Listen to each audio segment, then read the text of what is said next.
Digital Libraries of Alexandria, and the Fires of Copyright Infringement Laws. Welcome back to Beyond Psychology. Arbitrarily Adam here. Today we're going to be addressing the disgusting topic of copyright infringement laws. The dangers, the weaponization, the abuse of power, and how to deal with the Creative Commons licensing of my material, as well as some other miscellaneous cause and effect. Reference material I would recommend: watch the documentary about Aaron Swartz called The Internet's Own Boy. That is something that everyone needs to be aware of, and you can watch it for free on YouTube. So let's be clear as to what I mean by Digital Libraries of Alexandria. YouTube is a perfect example of a digital library of Alexandria, and Google has become the arbiter of this ocean of knowledge, and the ISPs have become the ports that harbor and tax our vessels of thought. A modern-day fire that could burn a digital library of Alexandria to the ground might be an EMP or a meteor. It would be a travesty to lose our databases. It is in our best interest to make as many copies of our accumulated knowledge as well as entertainment, because, quoting Nintendo, all not saved will be lost, and quoting Dalai Lama, immortality is achieved by sharing your knowledge. My response to the Dalai Lama is excellent thinking. Not only is it logical, it is scientifically accurate, as best we can tell. I look at all the pirates of digital material on the internet as librarians that responsibly back up the knowledge of the ages.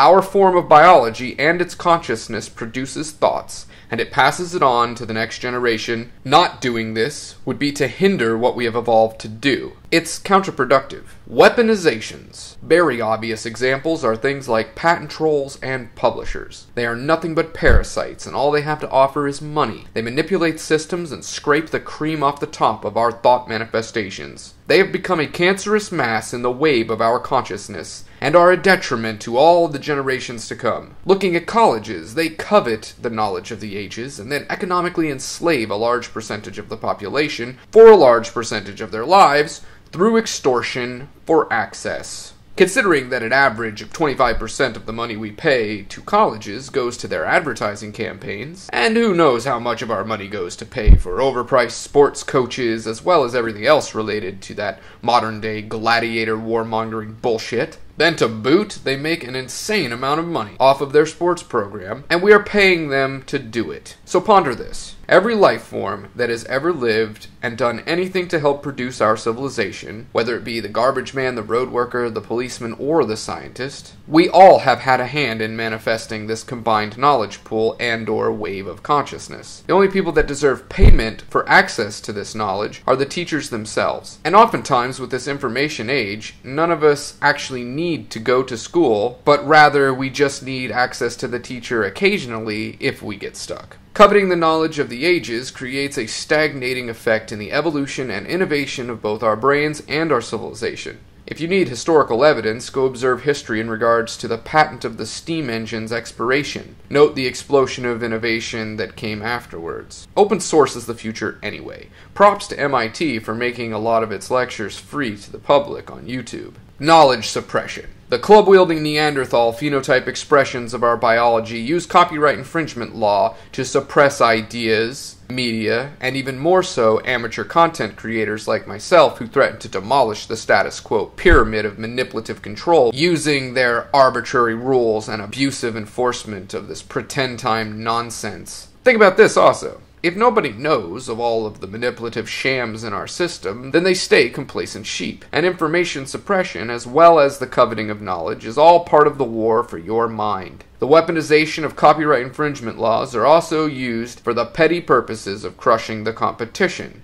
This is also related to abuse of power being used to censor our freedom of speech and freedom of expression, but I'll save that topic for another video. We need to change our perception of this entire equation for the sake of reasonability and rationality. The internet is now public domain, and therefore it is very much like a public library or even a public street. It needs to be treated as such. If you upload to the internet, it becomes the shared property of the entire world, and you can't cry if somebody uses it for something else, because in our systems there will always be people who don't have the money to pay for it, and so they won't. There is no way to control it. Stop fighting like children in a sandbox, fighting over who gets to do what with what pile of sand. Anyone who tries to control or suppress the free sharing of the knowledge of the ages is attempting to fight nature itself. We have evolved to share knowledge, and this is part of how we survive as a so-called species. When people are attempting to suppress the free and open sharing of knowledge, they are choosing to become the enemy of the majority because they are hindering our awareness and thereby decreasing our ability to adapt to the emergent phenomena of ever-increasing complexity in our physical reality.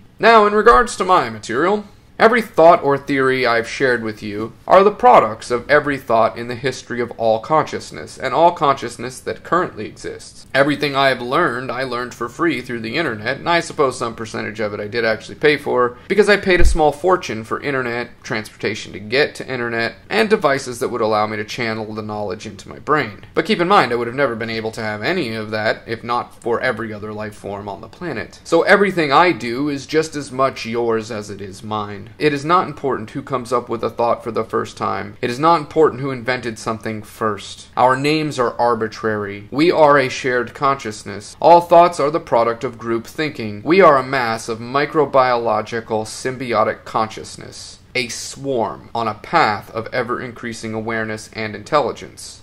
Some people have a 10-year plan, and I do as well, but I also have a 10,000-year plan, perhaps even further, if we are tremendously lucky, that is. It's not like we can take any money or material possessions when the body breaks down and transmutes into another form of consciousness. So I best share my knowledge so I can reabsorb it in my future forms. By putting my thoughts into your mind, in a way, I'm putting my most prized possessions in a storage container until my physical material is in the necessary structural geometry of which yields complex consciousness, hopefully tier 6 or higher. So if the most important thing that we can do with our thoughts and inventions is to pay it forward, then I think you know what to do with my material. Well, there's another puzzle solved for so-called humanity. You're welcome. Or should I say, we are welcome. Don't forget to subscribe to my other channels and follow my alternative social media profiles. I will add all of these in the description below. Thanks so much for your time and joining the Thought Revolution.